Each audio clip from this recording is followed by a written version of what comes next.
मैं coming sir. Good morning sir. Good morning ma'am. Thank you sir. Pratesh Singh, जी sir. पहला interview दे रहे हैं आप? हाँ सर। अटेम्प्ट दो है आपकी, जी दूसरा सर। अटेम्प्ट। जी सर। और आपने एग्रीकल्चरल इंजीनियरिंग की, जी सर। राइट? जी सर। भारत में भी एक दौर चल रहा है रूपांतरण का, ट्रांसफॉर्मेशन। जी सर। उसके लिए एक संस्था भी काम करती है, नीति आयोग, जी सर। है ना? उसके नाम ही में ट्रांसफॉर्मिंग इंडिया है। जी सर। क्या हम इकोनॉमी को भी ट्रांसफॉर्म कर रहे हैं? सर और अगर कर रहे हैं तो कहाँ थी इकोनॉमी और कहाँ ट्रांसफॉर्म कर रहे हैं? सर जो हमारा भी इकोनॉमी है वो सर्विस सेक्टर प्रधान ज़्यादा है, मतलब अगर जीडीपी वाइज देखेंगे। लेकिन जो भारत के जो जनसंख्या है वो अधिकतर कृषि में निर्भर है। तो भारत सरकार चाहता है जो किसान हैं उनके जो उनकी आय है उनको दोगुना करना है, और जो पैसा है उसको फिर कृषि में लगाना या फिर उद्योग में लगाना, उनको फिर इन्वेस्टमेंट करना है। तो सरकार इस वे में काम कर रही है। नहीं, आपके कहने का क्या मतलब है कि हम सर्विस सेक्टर से एग्रेरियन सेक्टर की तरफ ट्रांसफॉर्म हो रहे हैं? नहीं सर, वो कहना नहीं चाहता मैं। जो जीडीपी में योगदान है सर, और जो भारत की जनसंख्या है, तो भारत की जो जनसंख्या है कृषि में ज़्यादा है, तो उनको और आगे बढ़ाना है, क्योंकि उससे जब वो आगे बढ़ेंगे तो भारत का जीडीपी अपने स्वतः ही आगे बढ़ जाएंगे। अच्छा, जी सर। इसी तरह का ट्रांसफॉर्मेशन पॉलिटिक्स में भी है, cooperative federalism to competitive federalism. सहकारी संघवाद से प्रतिस्पर्धी संघवाद की तरफ हम जाना चाहते हैं। जी सर। सहकारिता और प्रतिस्पर्धा परस्पर विरोधी नहीं है? नहीं सर, वो सहकारिता मतलब कि जो समिति रहता है उसके अंदर उनका सहकारिता है, और बहुत सारे समिति या बहुत सारी कंपनियों के अंदर के प्रति जो प्रतिस्पर्धा होता है वो उसको लिया जाता है उसमें। कोई उदाहरण है जिसमें कि भारत के राज्यों में कोई प्रतिस्पर्धा दिखी किसी भी क्षेत्र में?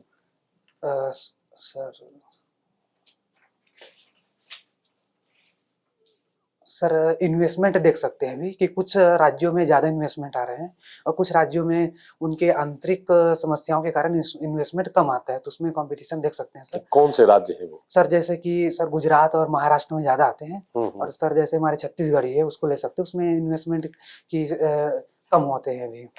तो छत्तीसगढ़ में ऐसी क्या समस्या है कि निवेशक आकर्षित नहीं हो रहे? सर पहला वहाँ है कि जो वहाँ जो पहला सर नक्सलवादी बोल सकते हैं कि जो जो कंपनी आते हैं वो वहाँ आके डरते हैं कि कुछ ऐसी घटना घट जाए जो हमारे कंपनियों के लिए घाटा साबित ना हो। और सर दूसरा है कि वहाँ जो वन क्षेत्र ज़्यादा है सर, और जनजाति एरिया है, तो कुछ भी डेवलपमेंट होने के पहले जो प्रोसेस है वो थोड़ा लंबी प्रोसेस है, क्योंकि उसमें लगाने के लिए उसमें वनों को काटना पड़ता है और जनजातियों को वहाँ से विस्थापित करना पड़ता है। तो ये समस्याएं दिखती है sir. Thank you. Pratish ji sir. So Pratish, मैंने देखा कि आप फिल्मों में अभिरुचि रखते हैं। जी सर। तो किस प्रकार की फिल्में आप अच्छा मानते हैं? सर वैसे मैं तो जो इंटरेस्ट लेते हैं जिसमें। हाँ, अच्छा मानने का मतलब सर साइंस फिक्शन और जो सस्पेंस थ्रिलर रहता है, और कभी कभी जो मोटिवेशन वाला भी रहता है कि जब कुछ डाउन होता है मेरा मोरल, ठीक ही बात है। तो मोटिवेशन भी ये अभी जो एक पिक्चर निकली थोड़ी दिन पहले, 12th फेल। जी सर। क्या आप सोचते हैं ये मोटिवेशन के लिए उचित रहेगा, ना कि ये डिप्रेस करेगी? सर वो मैं उसको मोटिवेशन के रूप में ही देखता हूँ उसमें, कि एक ऐसा लड़का जो जिसको आईपीएस या आईएएस के बारे में जानकारी नहीं था, उसके पास इनकम का कोई साधन नहीं था, वो कैसे आईपीएस बना, अपने संघर्षों से लड़ते हुए अपने अपने परिवार को चलाते हुए इनकम जनरेट खुद करता था और पढ़ाई भी करते थे, तो वो कैसे आईपीएस बना, वो एक मोटिवेट करता है सर। उसमें आप पिक्चर को देखिए तो क्या आपको कुछ ऐसा लगेगा कि सिविल सर्वेंट बनने में जो खूबियां या जो क्वालिटीज चाहिए वो उसमें कहीं पर उससे आप सीख सकते हैं, दर्शाता है क्या ये पिक्चर? जी सर, उसमें जैसे एक दो चार क्वालिटीज बताइए। सर पहला था कि हार नहीं मानना है, कि हार नहीं मान सकते हैं। दूसरा, जब जब हम फेल होते हैं तो उसमें एक गाना भी चलता है कि रीस्टार्ट, हमको अपने आप को फिर से रिस्टार्ट करना है कि हमको पीछे और नहीं आना है कि हमको कहाँ गलती की है तो एक उसको तो ये फिर हो गया करना हार नहीं मानना। है। जी सर। दूसरा सर रीस्टार्ट अपने आप को फिर से बिल्ड करना है कि हम गलती कर दिए हैं, अगर मोरल डाउन हो रहा है तो हमको फिर से रीस्टार्ट करना है। जी। और सर तीसरा था कि उसमें जो इंटरव्यू दिखाता है कि हमको सच बोलना है, कि हमको ऐसा नहीं है कि हमको। पर वो तो कॉपी करता पकड़ा गया था मुझे लगता है। जी सर। नहीं। जी जी। हाँ, फिर तो सर काफी डिसऑनेस्टी था उधर में सर कि नहीं था? सर उसके अंदर जो उसके जो परिवेश में आता है वहाँ टीचर और वो माहौल ही था कि वो नकल कराते थे, लेकिन जब उसको पता चल गया कि मैं नकल करके आगे नहीं बढ़ सकता हूँ तो उस चीज को फिर छोड़ देता है। अच्छा, तो इसका मतलब रिफॉर्म की अंदर में एक प्रवृत्ति है कि मैं अपने को सुधार सकता हूँ। जी सर। अच्छा, और तीसरी कोई ब्यूरोक्रेट के लिए कोई अच्छी बात जो कि आपने सीखी हो? या सर ईमानदारी उसमें उनके अंदर दिखता है कि अपने आप को जैसे भी है अपने आप को ईमानदार रहना है हम लोग को। जी सर। अभी क्या स्थिति है आपकी डिप्टी कलेक्टरशिप की? सर मैं अभी जिला में अटैच हूँ। हाँ सर, इलेक्शन था उसमें मैं नोडल अधिकारी भी था। अब हमको बताइए कि जैसे डिप्टी कलेक्टर कहते हैं। जी सर। तो कलेक्टर क्यों कहते हैं? क्या चीज कलेक्ट करते हैं? सर कलेक्ट मतलब जो कलेक्ट शब्द आया है वो रेवेन्यू कलेक्शन के रेवेन्यू कलेक्शन। पर अब तो रेवेन्यू कलेक्शन का उतना महत्व तो नहीं है, मतलब लगान की जहां तक बात करें तो लगान तो बहुत ही नॉमिनल है। जी सर। तो कलेक्टर शब्द के अलावा कोई और शब्द आप सोच सकते हैं क्या? सोच के बताइएगा कि डीएम या कलेक्टर साहब के लिए कोई और शब्द नया कॉइन किया जाए। सर अगर अगर सर एक कलेक्टर शब्द ऐसे चल गया है, लेकिन जब वो अलग अलग पद में रहते हैं तो अलग अलग शब्द यूज करते हैं। जैसे कि अगर दंडाधिकारी बोलते हैं तो उसमें मजिस्ट्रेट बोलते हैं उनको। अगर रेवेन्यू केस देख रहे हैं या कलेक्ट कर रहे हैं तो कलेक्टर बोलते हैं। दंड अधिकारी का भी तो रोल कम ही हो गया है, काफी कम हो गया है कि नहीं? सर अभी मैं कुछ दिन तक था मैं प्रभार में दंडाधिकारी के, तो सर मुझे ऐसा लगा कि अभी उनका है भी, उनके जो में केस आते थे तो वो लग रहा है कि उनके अभी भी है। नया जो कानून बना है, 3 नए कानून बनाए हैं। जी सर। उसके बारे में कुछ देखा है आपने कि क्या परिवर्तन उसमें लाए गए हैं? जी सर उसके बारे में मैं देखा हूँ। तो जैसे जो आईपीसी कानून था उसके अंदर भारतीय न्याय संहिता बोला गया इस बार उसको में, तो उसमें सर कुछ कुछ प्रावधान किए गए जिसमें से परिवर्तन क्या क्या है? सर परिवर्तन पहला वही है कि जो ब्रिटिश कालीन था वो दंड देने के लिए था। वो जो ब्रिटिश शासक थे वो भारतीयों को नहीं वो तो ठीक है, वो ऊपर कहने के लिए अच्छा है, लेकिन मैं किताब पढ़ूं अगर नई वाली आईपीसी पढ़ूं नए नाम से जो है और पुरानी आईपीसी भी मेरे सामने है, तो दोनों में क्या क्या अंतर है? सर अगर तीनों को मैं जोड़ के बोलूंगा सर, पहला है कि जो इलेक्ट्रॉनिक या डिजिटल है, डिजिटल दस्तावेज हो गया है, डिजिटल जो साक्ष्य ग्रहण कर सकते हैं या जो डिजिटल के द्वारा कंप्लेन है उसको स्वीकार किया गया है। वो तो पहले भी था, मुझे लगता है पहले नहीं था। सर पहले नहीं था, उसमें जो आवेदन अगर बाई लेटर या कागजों से आता था तो उसको मान्य किया जाता था। सर दूसरा है कि जो पारदर्शिता है जो पुलिस की जांच में है वो लाया गया है। वो कैसे लिया है? सर उसमें जो किया गया है कि जैसे कि अगर 7 साल से ज्यादा का अपराध में दंड दिया जाता है और उस केस को अगर वापस लिया जाता है तो पीड़ित के परमिशन से लिया जाएगा। और दूसरा है सर कि 180 दिन में हमको चार्जशीट फाइल करना ही है और 60 दिन पहले नहीं था क्या?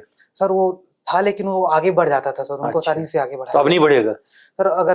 अगर वो कारण बताते हैं और कारण मान्य रहता है। आपके हिंदी लिटरेचर से पूछता हूँ कि जो हम एक ब्रज भाषा कहते हैं, जी सर, है तो ब्रज भाषा का अगर कोई साहित्य कहे तो क्या हिंदी साहित्य में उसकी गणना होगी ना, उसका साहित्य अलग लिखा जाएगा? सर ब्रज भाषा को जो हिंदी है सर वो ब्रज का ही एक अंग है, ब्रज भाषा ही का है, तो उसका हिंदी साहित्य की ही माना जाएगा, उसको माना जाएगा। जी सर। तो एक तो मैंने किताब पढ़ी थी रामचंद्र शुक्ल जी की। जी सर। ठीक है, और किसी राइटर की भी किताब है क्या? मूर्धन्य लोगों की बात कर रहा हूँ सर, हिंदी लिटरेचर का history of Hindi literature. Sir Mishra बंधुओं का है, मिश्र बंधु विनोद करके। सर और भी हजारी प्रसाद द्विवेदी जी का, मैं उनको याद नहीं कर पाऊंगा। हजारी प्रसाद द्विवेदी जी वाली पढ़ी है क्या आपने किताब? सर मैं रिकॉल नहीं कर पा रहा हूँ, अच्छा, धन्यवाद। जी सर, थैंक यू सर। जी, आपने लिखा है प्रीतेश, जो आप वॉचिंग वेब सीरीज और मूवीज, जी सर, ये आपकी हॉबी है। जी सर। तो इसमें कितना आप समय व्यतीत करते हैं, कितना समय गुजारते हैं? सर ऐसा फिक्स टाइम नहीं है, जैसे कि अगर सर मैं ऑफिस में रहता हूँ, पढ़ाई भी कर रहा हूँ अभी, तो अगर कहीं टाइम मिल जाता है तो मैं संडे या सैटरडे अभी उस टाइम में देख लेता हूँ सर मैं। तो कौन सी हैं जो आपने जो आपको अच्छी लगी, web series, movies? Sir web series की बात करूँ तो मैं सर पंचायत जो वेब सीरीज एक आया था वो ज्यादा अच्छी लगी थी। और मूवी में मेरा अभी तक का फेवरेट मूवी है सर थ्री इडियट्स। थ्री इडियट्स जी सर। तो परंतु ऐसा नहीं लगता है आपको, जो इसमें समय बहुत व्यतीत होता है, समय बहुत बिताना पड़ता है, और जैसे ये पंचायत और थ्री जी सर। इडियट्स इस प्रकार की जो फिल्म्स हैं या सीरीज हैं, ये बहुत कम निकलती हैं, क्योंकि अदरवाइज तो बड़ी थ्रिलर टाइप आजकल बना रहे हैं ज्यादा। जी सर। सर मैं देखता हूँ तो एक ही दिन में मैं नहीं देखता हूँ सर, जैसे 40 मिनट का है या आधे घंटे का एक टाइम स्लॉट मैं फिक्स कर देता हूँ कि अगर मैं देखूंगा तो इतना देखूंगा करके, क्योंकि मेरे और भी कुछ कुछ और काम रहते हैं, जैसे पढ़ाई वाला रहता है, कभी कभी ऑफिस का काम भी घर में करना पड़ता है, तो मैं उसमें करता हूँ। नहीं, वो हमारा कहने का प्रश्न का मतलब नहीं था। प्रश्न जी का सर। मतलब ये है, जो अगर एक 2.5 घंटे की फिल्म है, जी सर। थ्रिलर है, जी जी। उससे आपको कुछ वैसे तो मिलने वाला नहीं है। जी it's sir. Not something like Panchayat या हाँ। थ्री इडियट्स तो है नहीं। जी सर। परंतु अगर आपने शुरू कर दी है, 40 मिनट आज देखा, हाँ अगले दिन 30 मिनट देखा, वगैरह वगैरह, तो हाँ आपका समय तो वो लगेगा। हाँ तो सर। वो प्रोडक्टिव यूज समझते हैं आप टाइम का है अपने? सर अगर कुछ साइंस फिक्शन या थ्रिलर की बात करें तो उसमें हमारे अंदर सर वो एक हैप्पीनेस आता है कि आगे क्या हो सकता है, देखने के बाद थोड़ा मन हल्का हो जाता है कि कहीं और प्रेशर नहीं रहता है। और कुछ कुछ मूवी और वेब सीरीज होता है जो समाज और व्यक्ति को मोटिवेट भी करते हैं, तो उससे मैं बहुत कुछ सीखता हूँ सर। नहीं, मोटिवेट तो आपने बिल्कुल ठीक कहा, जो आपने कहा पंचायत है, और जी ये है सर। जो आपको एक वास्तविकता जो है हाँ सर। जिंदगी की, वो आपको बताती है, बताएं जी सर। दर्शाती है, जी वो सर। अच्छा है। हाँ। ठीक है। हाँ। ये बताइए, अभी कुछ हाल पहले एक ब्रिक्स समिट हुआ था, जी सर। क्या उसके बारे में क्या आप?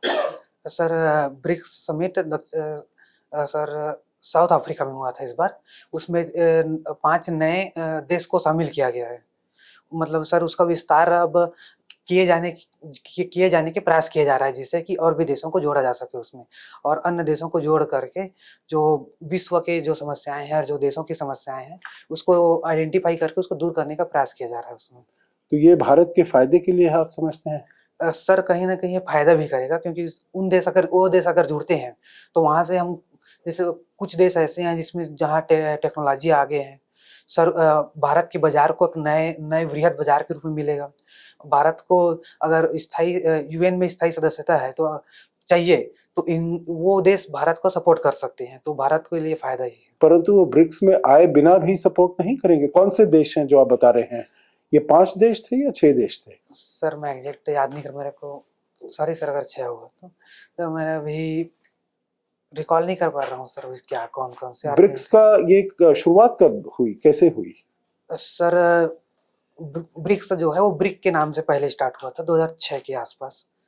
तो वो देश जो अपने इकोनॉमिक्स हो गए हैं, जो उनके डेवलपमेंट के लिए जो है, उनके लिए आपस में आके वो इसका स्थापना किए थे।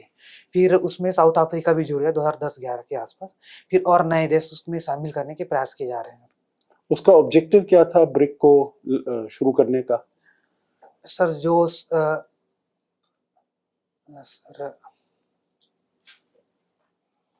सॉरी सर इसका अच्छा, भारत की अर्थव्यवस्था के बारे में आप शुरू में बता रहे थे, तो जी आपने सर। कहा एक तो सर्विसेज में है और एग्रीकल्चर में, उसमें हम ट्रांसफॉर्मेशन करने का प्रयास कर रहे हैं।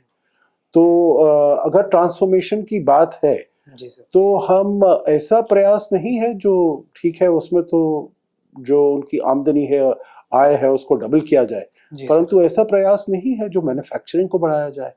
सर प्रयास किया जा रहा है उसमें, फिर मैन्युफैक्चरिंग में किया जा रहा है, जिसके लिए भारत सरकार द्वारा मेक इन इंडिया, आत्मनिर्भर भारत ऐसे योजनाएं चलाई जा रही हैं, जिससे मैन्युफैक्चरिंग इंडस्ट्री भी बढ़ सके। उसके लिए MSME जो मंत्रालय है वो भी बहुत सारी योजनाएं चला रही है। पर उसकी जरूरत क्या है? क्योंकि अगर आपने कहा एग्रीकल्चर में, और खाद्यान्न पदार्थ तो पूरी देश को चाहिए, दुनिया को चाहिए।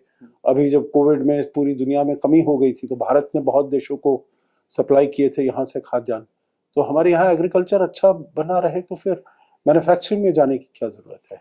सर मैन्युफैक्चरिंग में बहुत सारे जो हमारी ज़रूरतें रहते हैं, बहुत सारी ज़रूरतें रहते हैं जो हमको चाहिए रहता है, जिसको हम लोग इम्पोर्ट करते हैं, जैसे चाइना से हो गया सर, तो उससे हमारे जो विदेशी मुद्रा है उसमें ज़्यादा प्रभाव पड़ता है। तो भारत चाहता है कि जो जो जो इंपोर्ट करते हैं वो वस्तुएं भारत में ही बने और हम लोग एक्सपोर्ट भी करके विदेशी मुद्रा को बढ़ा सके, जिससे भारत की जो अर्थव्यवस्था है वो और सुदृढ़ हो सके। इसलिए हम लोग मैन्युफैक्चरिंग सेक्टर को बढ़ाना चाहते हैं। ठीक है, धन्यवाद। Thank you sir. Preetesh ji sir. आपने एग्रीकल्चर इंजीनियरिंग किया है? जी सर। जी सर। एमएसपी जी सर। क्या है? सर मिनिमम सपोर्ट प्राइस है। अच्छा, जो किसानों को ये मिनिमम सपोर्ट प्राइस है। जी सर। और भारत की स्थिति यह है कि बड़े से बड़े किसान अपने उत्पाद को जी सर। एमएसपी पर सरकार से खरीदवाना चाहते हैं। जी सर।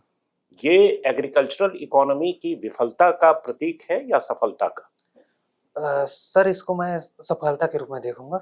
जो पहले किसान बाजार में बेचते थे, जो उनको एमएसपी से कम मिलता था, लेकिन अब भारत सरकार जो एमएसपी और जो एपीएमसी के द्वारा लाया गया है, अब सारे मतलब अधिकतर किसान एपीएमसी में बेच रहे हैं। तो अब जो कंपनियां हैं वो चाहते हैं कि वो हमको उसी प्राइस में बेचे जो उन किसानों को कम प्राइस में बेचना पड़ता था। तो ये जो किसानों को ज्यादा प्राइस में मिल रहा है, इसको मैं सफलता मानूंगा सर। नहीं, बाजार तो मिनिमम से ऊपर देना चाहिए ना, बाजार को तो मिनिमम से ऊपर देना चाहिए ना, न्यूनतम जो प्राइस है उससे तो ऊपर देना चाहिए। और वैसे किसान जो जिनके पास बाजार पहुंचने तक का एक्सेस नहीं है, जी सर, वो एमएसपी पर बेच देना, उन्हें एमएसपी पर बेच देना चाहिए। ऐसा नहीं लगता आपको? सर बाजार को ज्यादा मिलना चाहिए, लेकिन सर मैं अपने छत्तीसगढ़ में देखा हूँ और हमारे घर में बेचते थे सर। तो जब तक मंडी का पहुंच नहीं हो पाता था तो हमेशा ऐसा होता था कि जो एमएसपी से उससे कम में मिलता था उनको प्राइस। मैं वही बात कर रहा हूँ। हाँ सर, अभी तक उनको ऊपर मिलना चाहिए, लेकिन अभी मिला नहीं है उनको। अच्छा, तो नीतिगत तरीके से सरकार क्या करे? 70% आबादी खेतीहर है। जी सर। उसे खेती से निकाल कर बाहर करे तो समस्या, क्योंकि अर्बन माइग्रेशन होगा। जी सर। उसे खेती में ही बिठाए रखे तो समस्या, क्योंकि एमएसपी देना पड़ेगा। जी सर। तो इस डिलेमा को कैसे रिजॉल्व करेंगे? सर इसको मैं दो तरीके से। Will you engineer something in this agricultural sector to get away from this paradox? जी सर। सर जो कृषि में लगे हैं उनके आय को बढ़ाने के लिए जो साधन है, जैसे कि नई टेक्नोलॉजी हो गया है, उनको बड़े बाजार प्रोवाइड किया जाए। एमएसपी में नहीं, अगर उनको जैसे ई नैम चल रहा है सर, पूरा देश भर के बाजारों में बेच सकते हैं उसको। जो नए टेक्नोलॉजी है उनको नए बीज प्रदान किया जाए जिससे उनकी उत्पादकता बढ़ सके। और अभी अधिकतर किसान जो सिंगल क्रॉप लेते हैं जैसे खरीफ बस में, उनको ये चाहिए कि बागवानी के साथ साथ पशुपालन, मत्स्य पालन या फिशरीज जो बोलते हैं उसको, फार्मिंग, जो पोल्ट्री फार्मिंग है उधर लिया जाए, उनके तरफ किया जाए। अगर आपको भारत के राजस्व का इतिहास लिखने बोला जाए। जी सर। ठीक है? जी सर। भारतीय राजस्व का इतिहास। जी सर। तो 1947 और 1947 के बाद का डिवाइडिंग लाइन आप कैसे डिस्क्राइब करेंगे? सर मैं डिवाइडिंग लाइन के रूप में जो हरित क्रांति आया था उससे लेना चाहूंगा, उससे पहले और उससे बाद का। उससे पहले उत्पादकता बहुत कम था भारत में, जो अधिकतर जो आपको उत्पादकता का नहीं, जी सर, सॉरी सर, रेवेन्यू का इतिहास लिखना है, राजस्व का। Sorry sir. सर क्या बदलाव आया था 1947 में? सर ये बदलाव आया था कि जो ब्रिटिश काल में था उसमें अधिकतर जो 2/3 या 3/3 जो रहता था वो उसको रेवेन्यू के रूप में देना पड़ता था। चाहे फसल का भी रहता था सर उसमें टैक्स। हाँ सर, टैक्स के रूप में उनको देना पड़ता था। फसल भी कभी देना पड़ता या फिर उसको बेच के जो पैसा रहता था उसको देना पड़ता था। लेकिन उसके बाद जब भारत सरकार आया तो उसमें जो रेवेन्यू था वो बहुत नॉमिनल हो गया था। उनको सिर्फ जो पर ईयर रहता था उसके रूप में देना पड़ता था, टैक्स के रूप में। तो ये एक डिवाइडिंग लाइन। आज के दिन में एग्रीकल्चरल इनकम टैक्सेबल है? सर एग्रीकल्चर इनकम तो नहीं है सर, जो उनके लैंड का रहता है उसका है। लैंड टैक्स है? हाँ सर। जी सर। लेकिन लैंड आउटपुट जो एग्रीकल्चरल इनकम है वो टैक्सेबल नहीं सर, वो भी टैक्सेबल। और ब्रिटिश इंडिया में सर उसमें टैक्सेबल था, उसको वो बहुत रूप में लिया जाता था, या फिर तो उसको कैश के रूप में दे सकते थे या फिर जो फसल उत्पादित किया उस रूप में भी दे सकते थे। लीडरशिप आपको अच्छा लगता है? आप हाउस प्रीफेक्ट रहे या स्कूल प्रीफेक्ट रहे? जी हाँ? सर, जी सर। और एक और जगह आपने कुछ लिखा है? सर मड़ई, हाँ मड़ई था सर। हाँ। हमारी यूनिवर्सिटी में एक फेस्टिवल होता है, यूथ फेस्टिवल, उसका नाम मड़ई दिया जाता है, जो छत्तीसगढ़ी शब्द है। क्या अच्छा लगता है, एक आइडेंटिफाइड किसी पद पर लीडर के तौर पर आप रहें, या एक डिफ्यूज लीडरशिप होता है? रोहित शर्मा बेशक कैप्टन हो, जी सर। अगर एक विशेष तरीके से विराट कोहली खांसेगा तो पूरा देश उसी तरह से खांसेगा। जी sir. What does it tell you about leadership?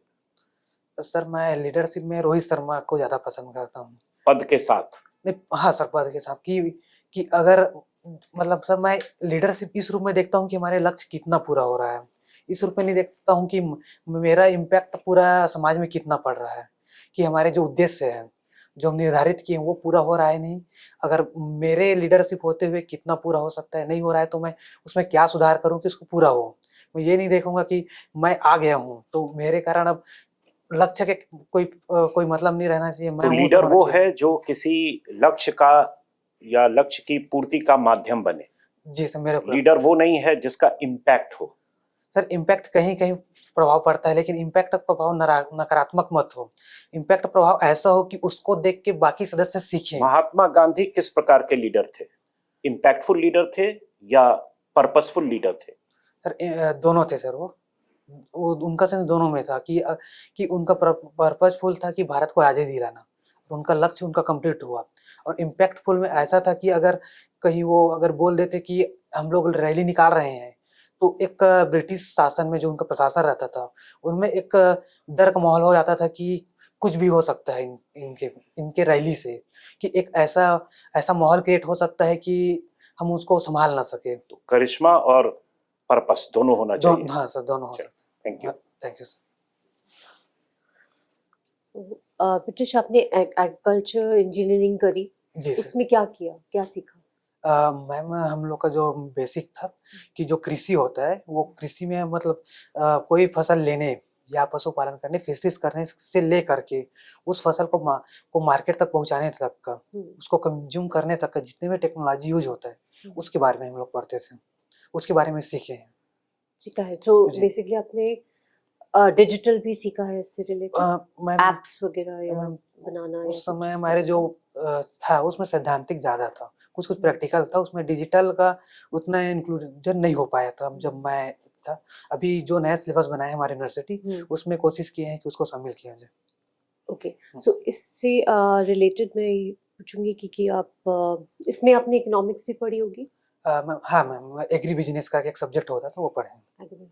सो जब आपके एरिया से जो माइग्रेशन होता है जी वो क्यों होता है? मैम, इसका दो कारण बोल सकते हैं। एक होता है पुल फैक्टर, छत्तीसगढ़ से, right? हाँ एक होता है पुल फैक्टर, दूसरा है पुश फैक्टर। पुल फैक्टर में मतलब मैम कि जो दूसरे राज्य जाते हैं, जैसे एमपी जाते हैं, दिल्ली जाते हैं, मुंबई जाते हैं, उसमें उनको ज़्यादा रोजगार में ज़्यादा इनकम होता है। दूसरा होता है वहाँ जो पढ़ाई या जो स्वास्थ्य शिक्षा जो है, जो लाइफ स्टाइल है वो ज़्यादा है, जो उसको आकर्षित करते हैं शहरी जो है। और जो छत्तीसगढ़ की जो समस्याएं हैं कि उनको कभी कभी रोजगार नहीं मिल पाता, जो अगर कृषि करते हैं तो उतना उत्पादकता नहीं हुआ था, क्योंकि हमारे यहाँ जो है वो पठारी और पर्वतीय एरिया ज़्यादा है, तो वो उनको इतना इनकम नहीं हो पाता कि अपने लाइफ स्टाइल को बढ़ा सके।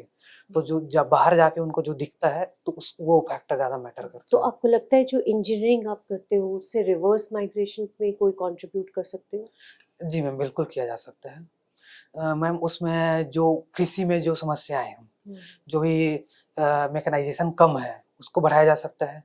दूसरा कि जो मैम मैं पहले ही बोला था कि जो पशुपालन है, फिशरी से वो उसका देखा गया है कि उसका जो वृद्धि परसेंट है जिसमें इनकम ज़्यादा होता है वो किया जा सकता है।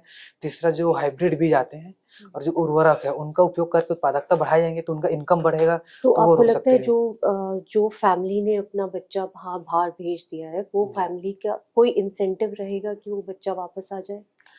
जी मैम, मैं अपने गांव का बताना चाहूँगा। उसमें लगभग 10 से 20% बाहर जाते हैं। उसने लैंड सेल कर दिया है? मैम हम अभी लैंड सेल नहीं किए हैं अभी। वो सिर्फ जो बोलते हैं हमारे साथ बोलते हैं कि कमाने गए हैं करके, वो गए थे, लेकिन कोविड के बाद उसमें सिचुएशन में परिवर्तन आया है। वो अब चाहते हैं कि हम अपने गांव में आके वो कृषि करना स्टार्ट कर दिए हैं।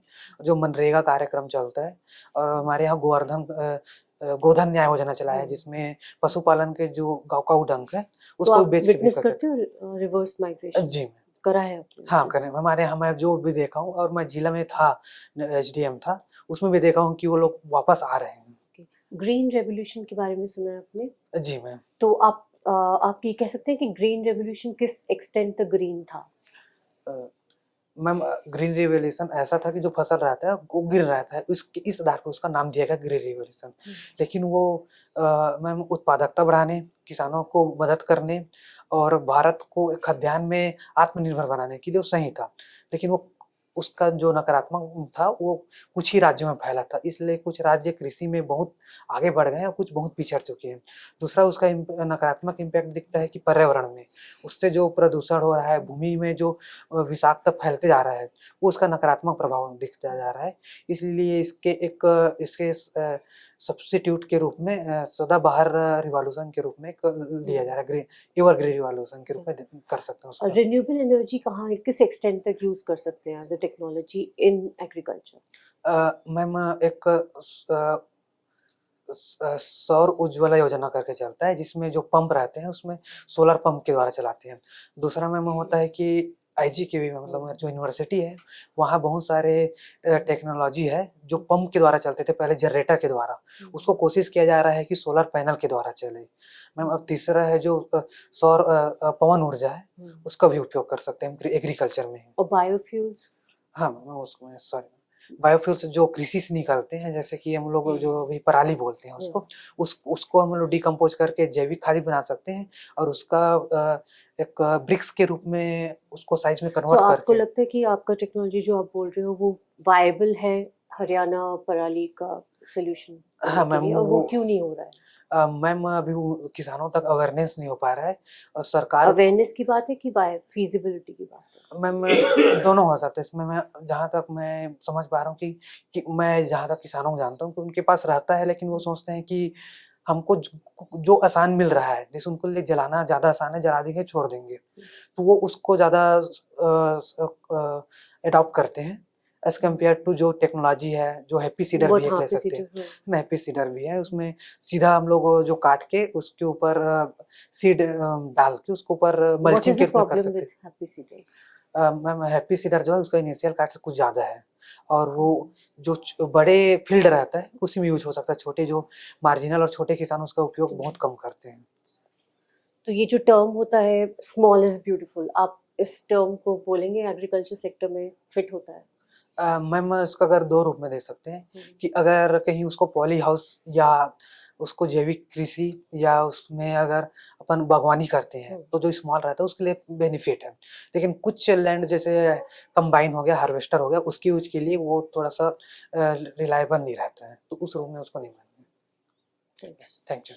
ये प्रीतेश जी सर। WTO जो संस्था है जी सर, उसमें most of the ministerial meetings could not yield results. जी सर। क्या ऐसा माना जाए कि WTO इज इररिलेवेंट? सर अभी वर्तमान में जो सिचुएशन बने हैं उसमें बहुत सारे निर्णय नहीं हो पाता है, लेकिन ऐसा नहीं है कि उसके जो सारे निर्णय हैं, सारे जो डिस्प्यूट जाते हैं या सारे चर्चा जब होती है उसका निर्णय नहीं हो पाता है। बहुत सारे ऐसे भी देखा गया है जो वो अपने आप में एक बहुत बेहतर काम किया है। इसलिए 1994 से लेकर अभी तक अगर 30 सालों का उसका इतिहास देखें तो अभी तक जो WTO का काम है उसका सराहनीय बोला जा सकता है, क्योंकि व्यापार जो हुआ है उसमें डिस्प्यूट थोड़े हैं, उसका समाधान बहुत सारे हुए हैं सर। ऐसा नहीं लगता कि मैक्सिमम जो ट्रेडिंग है वो तो बायलैटरल ट्रेड एग्रीमेंट से है, तो WTO की भूमिका उसमें बहुत बेहतर नहीं कही जा सकती? सर WTO जो है वो बायलैटरल में भी योगदान देते हैं, जिसमें जो टैरिफ भी होता है सर वो उसमें उसका योगदान रहता है कि हम कितना लगा सकते हैं, एंटी डंपिंग ड्यूटी कितना लगा सकते हैं। चाहे बायलैटरल भी अगर समझौता होता है फिर भी WTO के जो प्रोविजंस है वो भी लागू होते ही हैं। ठीक है Pritesh, thank you sir. Thank you. Thank you sir. Thank you.